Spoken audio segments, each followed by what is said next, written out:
guy. He's won 5 races. All you gotta do is help this kid. I can't do this. I thought I could handle it. You can, and you will. Don't overdrive the car. There's maybe 20 guys in the world that can drive these machines right. I think when he can get it together off the track, he'll come together on it. You're having a bad season and you're throwing me out of your life? Don't blow this. Not over her. What are you doing back here, Joe? The race, part of the job requirement, remember? If he doesn't deliver next time out, he goes. What do you do a call? Whatever it takes to win. You don't know who you are anymore.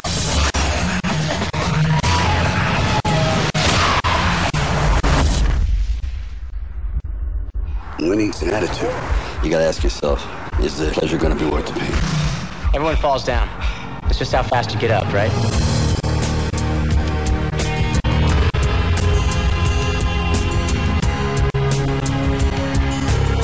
We race. We take chances.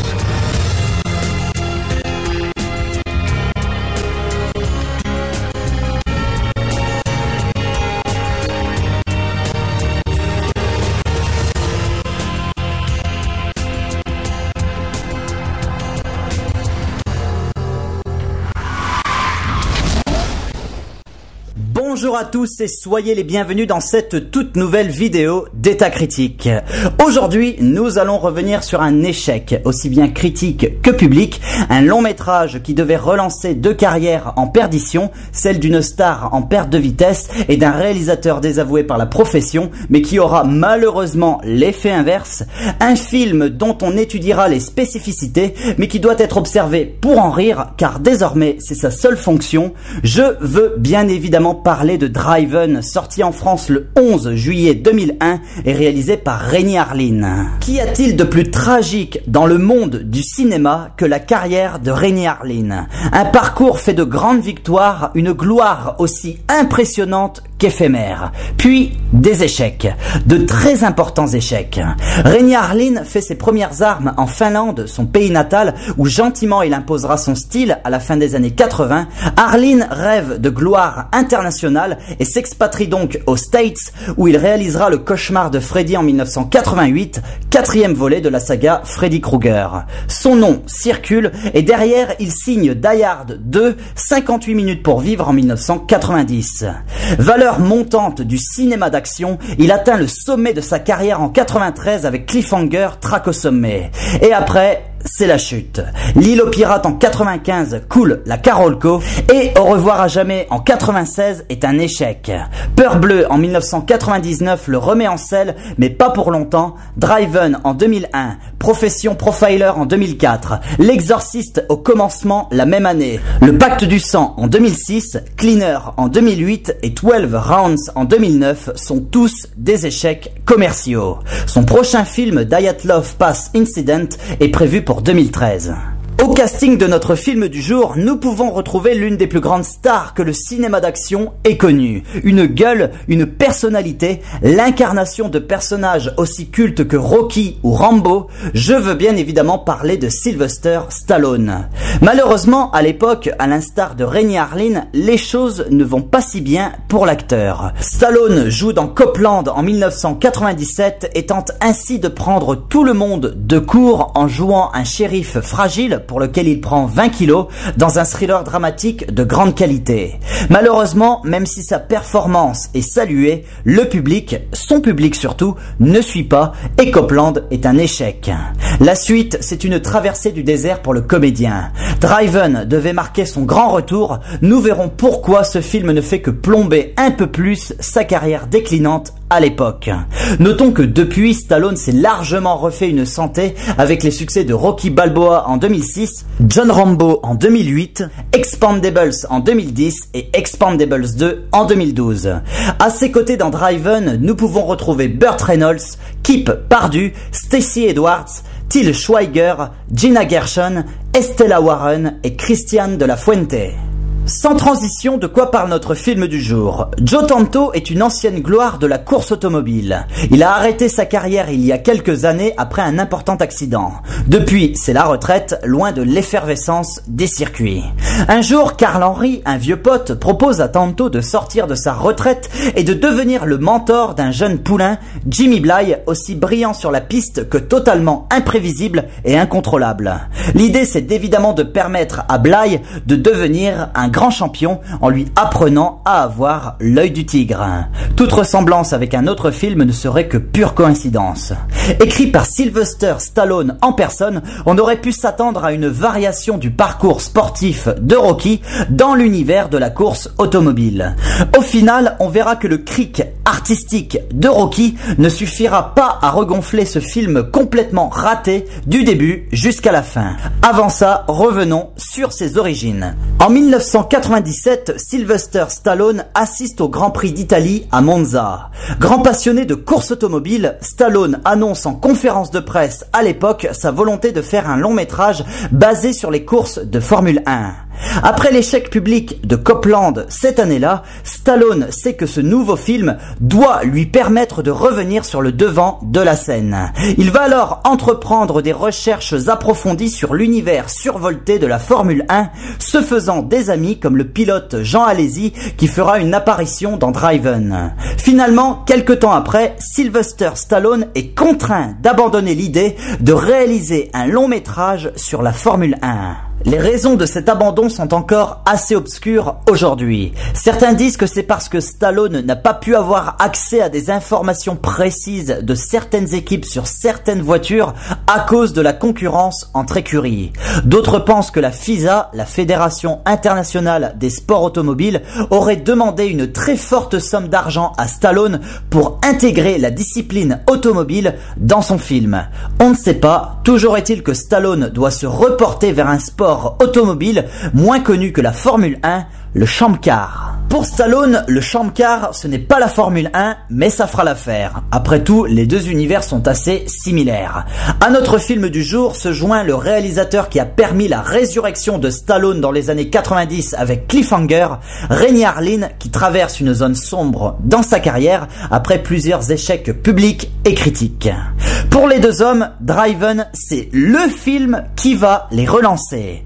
Sorti en salle le 27 avril 2001 aux States, le 11 juillet 2001 chez nous en France, Driven va être un échec exceptionnel, aussi bien du côté des critiques qu'au box-office.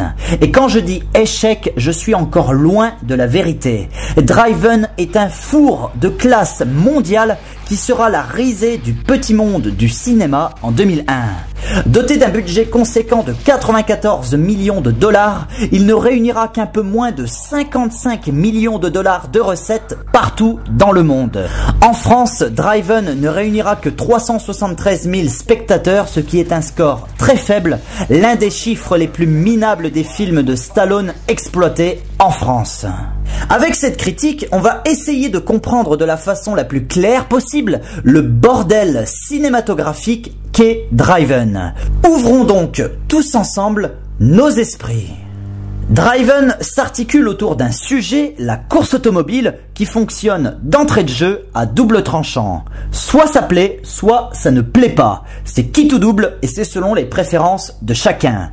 On sait donc déjà qu'il y a tout un pan de la population pas franchement emballé par l'idée qui se détournera de notre film du jour. Sans le regarder, on peut déjà comprendre que les potentiels objectifs de Driven sont d'une part d'être un film accessible et intéressant pour les non-initiés et d'une autre part d'être un apport de connaissances au mieux, doublé d'une immersion réussie dans un univers passionnant pour les fans de compétitions automobiles, qu'ils soient amateurs ou professionnels. Eh bien, sachez d'ores et déjà qu'aucun des objectifs de notre film du jour ne sera rempli. Aucun, ni l'un, ni l'autre. Pour remplir le premier objectif, c'est-à-dire plaire au plus grand monde, Renny Harlin et Stallone vont mettre le paquet, pensant à chaque instant viser juste alors qu'ils sont en réalité complètement à côté de la plaque. Pour commencer, Driven est un film de course automobile, on s'attend donc à y voir des courses. Mais celles-ci doivent être un minimum immersives pour pas que le spectateur ait l'impression d'être sur TF1 un dimanche après-midi. Les courses dans Driven sont donc réduites au minimum au niveau de la durée. Concrètement, les courses ne durent pas plus de 2 ou 3 tours. Le montage est épileptique au possible, avec des gros plans sur des regards stressés, un plan sur la route qui défile à pleine vitesse autour du pilote, des mouvements de caméra aériens de haute voltige, bref, la facilité dans sa matière la plus idiote et stupide. En un mot, les courses se résument à clip vidéo. Ajoutez à cela le fait que dans chaque course, on ait droit à un accident ultra spectaculaire avec des monoplaces en CGI qui décollent vers des hauteurs vertigineuses. Crédibilité et réalisme, zéro. Mais encore, s'il n'y avait que cela, on dirait simplement qu'il s'agit d'une simple erreur d'appréciation. Autour des courses, Driven tente de raconter une histoire avec une intrigue et tout.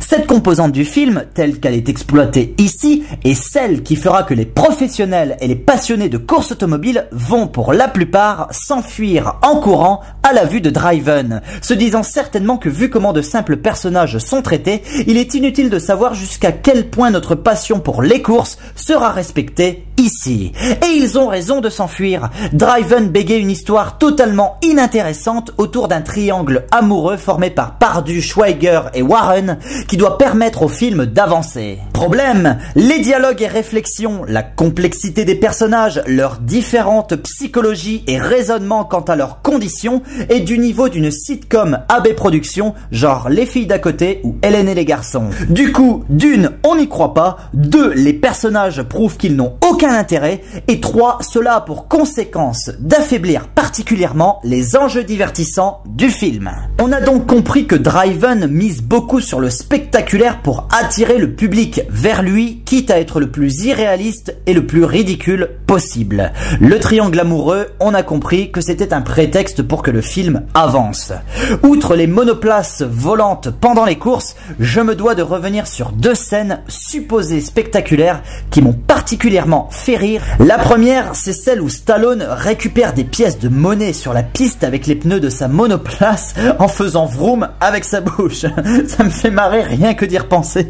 Cette scène avait sans doute la fonction rigolote d'amuser le public, mais le rire véhiculé par celle-ci s'apparente plus à de la moquerie.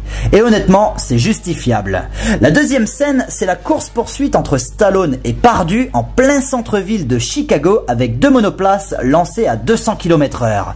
Quand on comprend de quoi cette scène hallucinante de bêtises démarre, on ne rit plus, on est exaspéré, consterné. Et honnêtement, ça aussi, c'est justifiable. Je passerai sur les clichés du jeune prodigue ingérable, des pépés bien foutus qui tordent du cul pendant tout le film à cause des virages en ayant des réflexions qui prouvent qu'elles ont des QI de levier de vitesse, l'adversaire méchant du film qui à la fin finit par devenir un gentil, rédemption, lutte pour la victoire, échec, coup dur, où on fronce les sourcils et on fonce en roulant de bonnes grosses mécaniques, ça c'est la recette Stallone. Avec subtilité, ça passe, et là je pense à Rocky, sinon ça ne passe pas, et il nous avait déjà fait le coup en 83 avec Staying Alive. Cela dit, pour un retour en force, Stallone prend soin de ne pas trop se mettre en avant dans ce long métrage, devenant presque un homme de l'ombre en tant que mentor du héros. Cette position aurait pu lui aller plutôt bien dans ce long métrage, simplement vu que le héros a autant de profondeur qu'un manche à balai, Stallone donne simplement l'air de battre des ailes contre le vent. Concernant les autres comédiens, leur jeu est similaire à la profondeur de leur rôle, transparent. En conclusion, Driven n'est pas un long métrage qui laisse suffisamment de cartes pour être à un moment donné pris au sérieux. Pour moi, on a clairement affaire au film type d'une bonne soirée nanarde entre potes avec des bières, des pizzas et une bonne tranche de rigolade. Si on commence à prendre notre film du jour au sérieux, rien ne colle dès les premières secondes. Intrigue, action, ce film ne peut pas plaire aux personnes qui décident de l'aborder avec une once de sérieux, des néophytes profite aux passionnés de course automobile. Voilà, sur ces mots, je vous donne rendez-vous pour une prochaine critique. Je vous dis bye bye, allez au cinéma et à la prochaine.